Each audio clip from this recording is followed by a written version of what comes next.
Kalau kita mau tahu arah ekonomi sebuah negara, kita tidak bisa hanya melihat harga saham yang naik turun, kurs dolar yang melemah atau menguat, atau bahkan sekadar angka inflasi yang diumumkan setiap bulan. Ada sebuah peta besar yang harus dipahami. Sebuah gambaran menyeluruh tentang bagaimana roda perekonomian berjalan. Itulah yang disebut analisa makroekonomi. Tanpa memahaminya, kita seperti berjalan di tengah hutan lebat tanpa kompas, hanya menebak-nebak arah, dan berisiko tersesat. Analisa makroekonomi adalah fondasi penting untuk memahami kesehatan ekonomi suatu negara. Bukan hanya untuk pemerintah atau ekonom, tetapi juga untuk investor, pengusaha, bahkan masyarakat umum yang ingin tahu kemana arah bangsa ini bergerak. Mari kita bahas satu persatu aspek penting dalam analisa makroekonomi. Pertama, kita mulai dari pertumbuhan ekonomi. Indikator utama yang digunakan adalah Produk Domestik Bruto atau PDB. PDB mencerminkan total nilai barang dan jasa yang dihasilkan suatu negara dalam periode tertentu. Dari sini kita bisa melihat seberapa besar ekonomi tumbuh dibanding tahun sebelumnya. Pertumbuhan ekonomi yang sehat biasanya berada pada level yang stabil, tidak terlalu tinggi hingga memicu inflasi, dan tidak terlalu rendah hingga menimbulkan resesi. Kita juga perlu melihat komposisi PDB. Apakah konsumsi masyarakat yang mendominasi, atau justru investasi yang lebih banyak mendorong pertumbuhan? Dari sana kita tahu sektor mana yang menjadi motor utama. Kedua, mari bicara soal inflasi dan stabilitas harga. Inflasi ibarat tekanan darah dalam tubuh ekonomi. Terlalu tinggi, masyarakat akan sulit membeli kebutuhan sehari-hari. Terlalu rendah, ekonomi bisa dianggap lesu.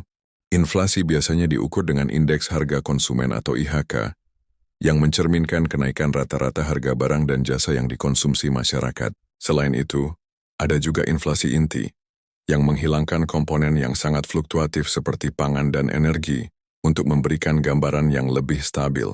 Ketiga, kita masuk ke dunia tenaga kerja. Angka pengangguran adalah indikator yang sering diperhatikan. Tapi analisa makro tidak hanya berhenti di sana. Kita juga melihat tingkat partisipasi angkatan kerja, yaitu berapa persen penduduk usia kerja yang benar-benar masuk ke pasar kerja. Selain itu, kualitas pekerjaan juga menjadi perhatian.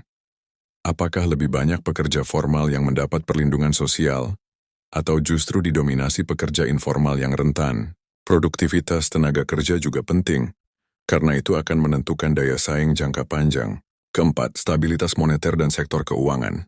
Disinilah peran bank sentral menjadi sorotan.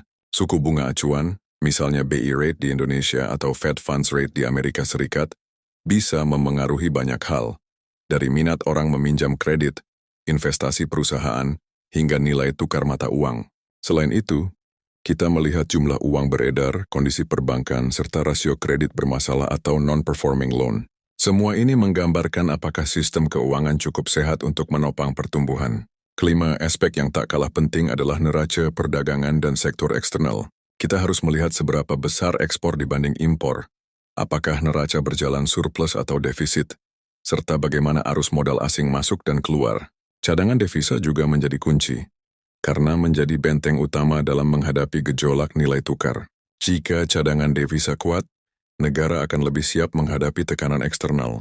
Keenam, tentu saja kebijakan pemerintah. Ada dua jalur besar yang biasanya dianalisis, kebijakan fiskal dan kebijakan moneter. Kebijakan fiskal terkait dengan bagaimana pemerintah mengatur anggaran, dari belanja negara, subsidi, hingga defisit anggaran. Sedangkan kebijakan moneter lebih banyak diatur oleh bank sentral, termasuk intervensi di pasar uang, pengaturan suku bunga, dan cadangan wajib minimum perbankan. Keduanya harus berjalan seimbang agar ekonomi tetap stabil. Ketujuh, jangan lupakan faktor stabilitas sosial dan politik. Karena ekonomi bukan hanya soal angka, tapi juga kepercayaan. Sebuah negara bisa memiliki pertumbuhan ekonomi yang baik. Tapi jika stabilitas politiknya terganggu, investor bisa ragu untuk menanamkan modal. Begitu juga dengan regulasi dan hukum. Ketidakpastian regulasi bisa menurunkan minat investasi. Terakhir, faktor yang semakin relevan adalah faktor global. Kita hidup di era yang sangat terhubung. Harga minyak dunia, konflik geopolitik, kebijakan suku bunga Bank Sentral Amerika, bahkan perubahan iklim, semua bisa berpengaruh langsung ke perekonomian nasional. Contohnya ketika harga minyak global naik, negara pengimpor minyak akan menghadapi tekanan inflasi. Sebaliknya, negara pengekspor komoditas bisa menikmati lonjakan penerimaan.